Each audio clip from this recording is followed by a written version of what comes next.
Nos murs ont des oreilles. Bonjour. Bonjour et bienvenue pour ce premier podcast de la saison 2025-2026. Je reçois ce matin Noémie Legendre, professeure de chant lyrique et qui va être artiste pour le premier concert de la saison, qui va faire l'objet de ce podcast. Et puis je reçois aussi Claire Krupka, professeure de piano et qui va aussi jouer pour cet Inouï. L'Inouï, c'est donc les Mélodies du Bonheur qui aura lieu le mardi 30 septembre à 19h. Un horaire un peu avancé puisque cet Inouï est dans le cadre de la fête des seniors et un horaire un peu plus tôt afin que tous les seniors puissent venir plus facilement à cet Inouï. Donc 19h à bien noter, attention. Et donc qui aura pour thème, puisque la fête des seniors a pour thème la joie, donc des mélodies du bonheur, c'est-à-dire des musiques, des chansons qui apportent de la joie. On va bien sûr en savoir plus avec mes deux invités. Bonjour Claire. Bonjour. Alors Claire, quelles seront les pièces instrumentales de ce concert puisque Noémie, elle, nous parlera des pièces vocales. Alors, comme pièce instrumentale, on aura la petite suite de Debussy. Donc, c'est une œuvre que nous jouerons à quatre mains, donc avec François Pinel au piano. C'est une petite suite qui s'articule comme une suite de danse en fait, avec quatre petites pièces. Donc, on a tout d'abord En bateau, qui s'apparente à une barcarolle, voilà, avec des mouvements quasiment de berceuse. Ensuite, on a la pièce très élégante Cortège, un menuet qui vient en troisième position, et pour finir le ballet. Donc c'est comme une petite conclusion éclatante, une sorte de bourrée au sein de laquelle on retrouve une valse lyrique. Donc tout est dansant, raffiné, subtil, voilà, un climat très debussiste. D'ailleurs, quand il évoque cette œuvre, Debussy dit « Je ne cherche humblement qu'à faire plaisir ». Donc voilà, il ne faut pas aller plus loin, c'est le bonheur simple. Voilà, subtil, c'est pour Subtil. commencer. On commence dans la subtilité, voilà. Donc en fait, de nos jours, la petite suite de Debussy, elle est populaire dans sa version orchestrale, mais le charme de cette version à quatre mains opère toujours. En fait, elle met en valeur cette écriture claire et légère. Claire, qu'est-ce qu'on écoute pour un premier extrait ?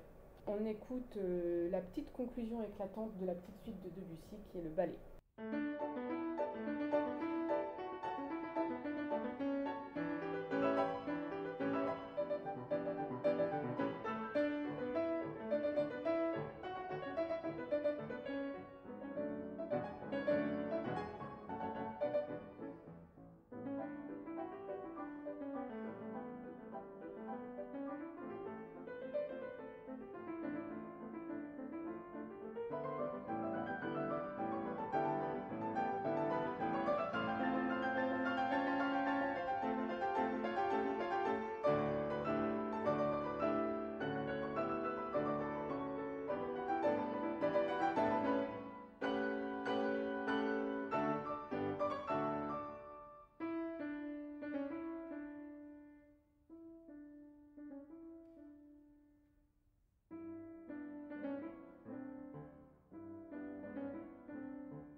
ensuite, comme autre œuvre, nous avons...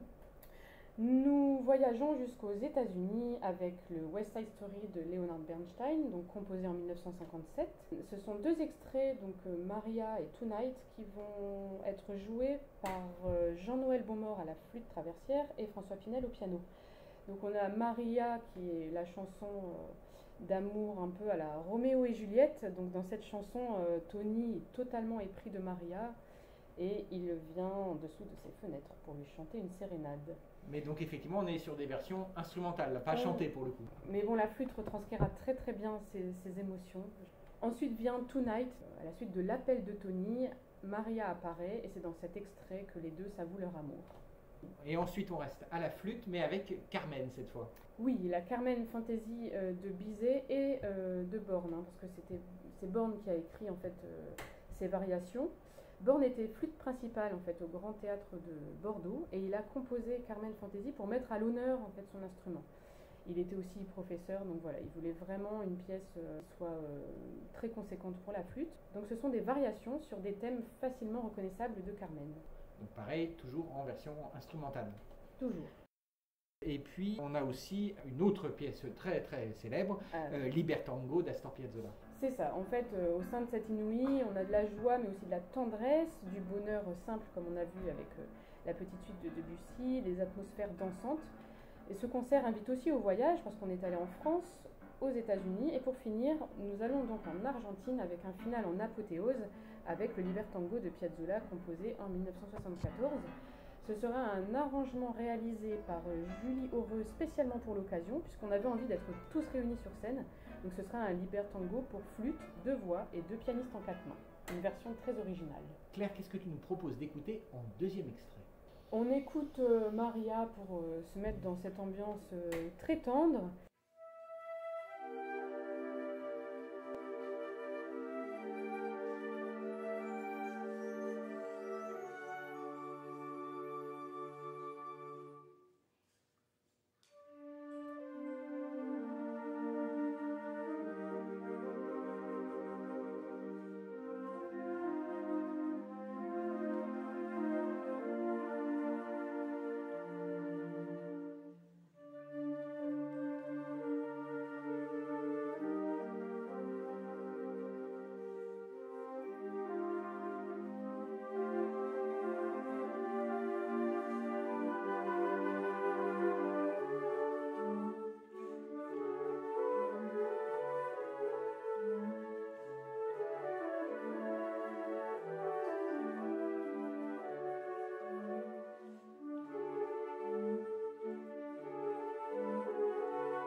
Bonjour Noémie Legendre. Bonjour Vladimir. Dans cette Inouï, tu vas évidemment, notamment avec ta collègue Julie Heureux, responsable de la filière voix, vous allez assurer des parties chant de cette Inouï. Est-ce que tu peux nous en dire un peu plus? Oui, alors il y a des duos et des solos et aussi des arrangements que Julie a fait pour qu'on joue tous ensemble en tutti avec tous les instrumentistes, pianistes et flûtistes. Pour ce qui concerne les solos, on va chanter chacune un solo. Julie va chanter une pièce de Georges Gershwin, le fameux compositeur américain de la première moitié du XXe siècle, qui a régné sur Broadway, avec notamment aussi son frère, Ira Gershwin, qui était le librettiste, en fait, qui écrivait les paroles de beaucoup de ses comédies musicales et de ses pièces. Là, il s'agit d'une pièce très rigolote qui s'appelle Bei Strauss, donc qui est une valse viennoise, évidemment, par référence à Johann Strauss, et enfin, toute la dynastie des Strauss, compositeurs viennois et donc de valses viennoises. C'est une pièce qui cite des compositeurs de Broadway de l'époque, des collègues de George Gershwin, en disant, bon, en gros, il y en a marre de cette musique-là, la vraie musique, c'est la valse, je veux de la valse, et ça apporte évidemment du coup beaucoup de joie à la chanteuse et au public. L'autre solo, je vais le chanter, c'est une valse aussi. Alors, dans un esprit différent, c'est plutôt dans l'esprit du café-concert parisien. C'est une pièce de Erik Satie, qui est un compositeur assez inclassable en fait dans l'histoire de la musique française, né en 1868 à Honfleur et mort en 1925 à Paris. J'invite tout le monde d'ailleurs à visiter la maison Satie à Honfleur. Déjà, Honfleur est une belle ville à côté de Rouen, et en plus, il a une maison Satie qui présente vraiment tout le côté très, très éclectique, très original, très anticonformiste. C'est presque un précurseur du surréalisme, Erik Satie. Il a fait de la musique, mais il a été exclu du conservatoire. Il a beaucoup fréquenté à Paris, dans le quartier de Montmartre, toute l'élite musicale de son époque, mais n'a pas rencontré de grands succès de son vivant. Aujourd'hui, on le connaît beaucoup par les gymnopédies pour piano, qui sont beaucoup utilisées dans des films et que donc, je pense que beaucoup de gens peuvent reconnaître à l'oreille. Il a collaboré avec Jean Cocteau pour le ballet Parade, et il a aussi réalisé en fait des œuvres de commande. Il fallait bien vivre aussi. Ouais. Voilà, il a eu une partie de sa production qui était une production commerciale, notamment pour le café-concert, et la valse Je te veux, qui est une valse assez coquine, pas explicite, mais ça fait partie de ces chansons de café-concert qui sont aussi des lieux qu'il aimait beaucoup fréquenter. Voilà, le refrain, ça donne « J'ai compris ta détresse, cher amoureux, et je cède à tes vœux, fais de moi ta maîtresse. Loin de nous la sagesse, plus de tristesse. J'aspire à l'instant précieux où nous serons heureux, je te veux. » Voilà. Effectivement, donc ça rentre bien dans ce thème de la joie, et donc voilà, cet esprit café-concert assez parodique en fait de la valse un peu plus sérieuse. Donc ça, ce sont pour les solos. Et avec Julie, nous allons aussi interpréter un fameux duo, celui de Rossini, le fameux duo des chats, le duetto buffo di due gatti, duo comique, bouffon, pour deux chats. Le compositeur Rossini, donc compositeur italien de la grande première moitié du XIXe siècle, connu essentiellement pour ses œuvres vocales et ses opéras, notamment Le Barbier de Séville, et beaucoup d'autres. Il avait un côté aussi très original, et ce duo des chats, donc, où les deux chanteuses ou deux chanteurs, enfin on peut adapter un peu pour tout type de chanteur cette musique, miaulent littéralement, voilà, on chante miaou, ce qui peut servir comme une vocalise, c'est le genre de son dont on peut servir pour les vocalises, et là c'est utilisé de manière parodique, d'abord sérieuse, alors les deux chats se tournent un petit peu autour, tout ça, se testent, se reniflent un peu, ils se battent aussi un petit peu, et tout ça finit musicalement. C'est une pièce qui est souvent donnée en bis lors des récitals lyriques, parce que c'est très drôle, très rafraîchissant, et c'est l'occasion de jouer aussi pour les chanteurs, de jouer la comédie, et voilà, ça rentre bien dans la veine assez, vraiment comique de Rossini, qui a aussi composé la chanson du bébé, où il y a les mots pipi, caca, maman, enfin voilà, c'est très concret. Et puis d'autres titres dans ses œuvres qui sont aussi rigolotes. Il a composé un quatuor démocratique pour 4 sopranos. Enfin voilà, il était assez fantaisiste, et ce duo des chats fait partie de cette veine fantaisiste chez lui. Noémie, je te propose d'écouter le duo des chats.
Avec Julie, nous chanterons dans 2 pièces avec tous nos collègues instrumentistes, François Pinel et Claire Krupka au piano et Jean-Noël Bonmort à la flûte.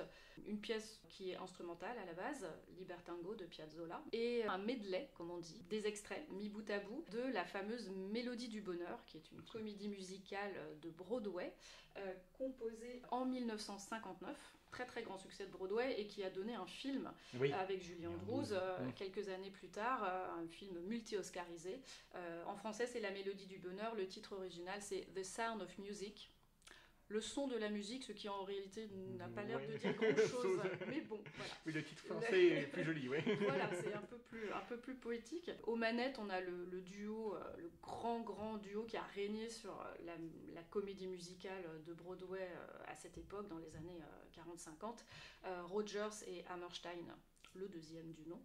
Donc ce medley, ça va permettre de retrouver plein de mélodies que vous connaissez ou que le public va redécouvrir et qui sont effectivement très très joyeuses. Il y a des moments dramatiques dans cette comédie musicale, mais on est sur une histoire dans l'ensemble, qui, finalement, on est quand même plutôt, on surmonte les difficultés et beaucoup de plaisir à chanter pour les personnages du film. On conseille évidemment, tu en as parlé, le film avec Julie Andrews qui avait été projeté lors du Festival des chorales Cœur de Ville il y a 2 ou 3 sessions en arrière. Et effectivement, qui est vraiment un film qui apporte du bonheur. Et puis effectivement, Do, Ré, Mi. Voilà, c'est ça. Ça reste bien, dans la tête, ça reste dans la tête. On répète la gamme. Oui, il y aura beaucoup à siffloter parce qu'effectivement, on est vraiment sur des mélodies, dans le sens musical du terme, qui restent dans la tête et qui sont faits pour ça et qu'on n'oublie pas une fois qu'on est sorti de la salle, que ce soit Libertango, Carmen, La Mélodie du bonheur, West Side Story, tout ça c'est des chansons qu'on a dans la tête en sortant. Et on va s'amuser, tous. Venez nombreux, vous dansez et chanter et puis partager ce réel moment de bonheur. Donc voilà, un concert qui a lieu à 19h, on le rappelle. Et bien, donc on vous attend tous ce mardi 30 septembre à 19h pour les Mélodies du bonheur. Prochain rendez-vous avec le podcast du Conservatoire début décembre, où nous parlerons du premier concert de la filière boîte de la saison qui sera consacré à Olympe de Gouges, la révolutionnaire, et donc un conte musical d'Isabelle Aboulker, Olympe la rebelle. Merci, au revoir.